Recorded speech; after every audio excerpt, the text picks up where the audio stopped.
I'm the chief flying instructor. We train a lot of glider pilots, and I'm here today just demonstrating our glider. Anybody who's interested in aviation and indeed flying, it's one of the cheapest forms of flying there is because obviously there's no fuel. Typically we'll do 200 or 300 kilometre cross-country flights in a day. My longest flight personally is nearly 1,000 kilometres, and I was in the glider for 11 hours. Do you keep yourself up in the air so long?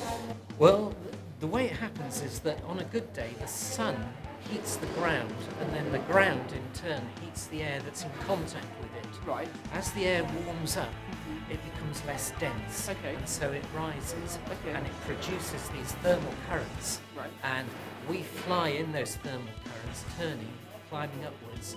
Once we get to a reasonable height, we then set off in the direction that we want to travel and look for the next thing. We have total control over it. We can make it travel in any direction. Right. And to give you a typical example, our cross-country speeds between thermals will easily be about 100 knots. We're not dependent on the wind for the direction that we travel in, unlike balloons, for example.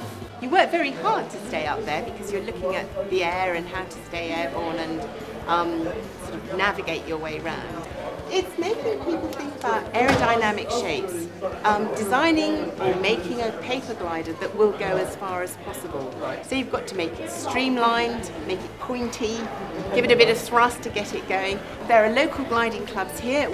We are based at Husbands Bosworth, which is near Market Harborough in Northamptonshire, and it's a 7-day-a-week operation. You can go along for a trial flight, give presents as vouchers, and do a package to learn to glide.